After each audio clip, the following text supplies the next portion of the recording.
Ezib qolgan aslanchaq.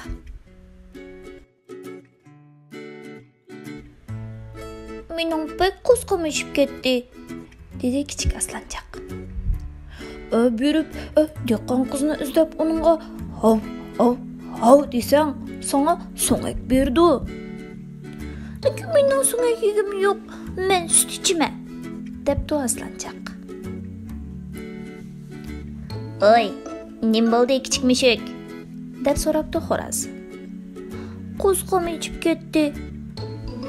Berib, dehqon qizni izda, ammo uningga qoq degan. Sana don berdi. Lekin mening don yegim yo'q, men sut ichaman. Oy, pek qo'zqim ichib ketdi, debdi aslanchaq. Berib, dehqonchi qizni izlab, uningga quloqlaringni lang'ishtib, bunlaringni tursang, sana savzi berdi. Lekin mening savzigim yo'q, men sut ichaman. Oy, nim bo'ldi, aslanchaq? Deb so'rabdi o'dak.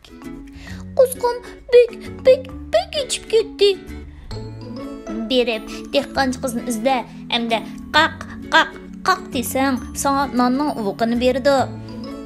Nonning uvuqini yegim yo'q, men sut ichaman. Qo'zqim ichib ketdi, qo'zqim bek ichib ketdi, deb yig'lashga boshlabdi aslanchaq. Berib, dehqonchi qizni izla, uningga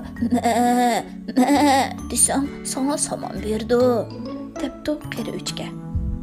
Lekin mening somon yegim yo'q-da, men sut ichaman dedim, sut. Eshak ketdi. Oy, bek qo'zg'on ichib ketgan o'xshamamda kichik mushuk. Berib, dehqon qizni izlagan.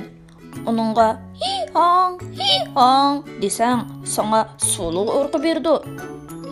Yo'q, mening uni yegim yo'q, men sut ichaman. Bek qo'zg'on ichib ketdimi? Deb so'rabdi cho'ng mushuk. Menga berib dehqon qizni izlayli. Sen uningga miyav desang, sana sut berdi. Miyav, men sut ichaman. Miyav. Aslanchaq bo'sh ovozda miyanglashga boshlabdi. Dehqon qiz uningga sut akirib beribdi. U bek xushulab ketibdi, hamda rahmat deb sutning hammasini ichib bitibdi.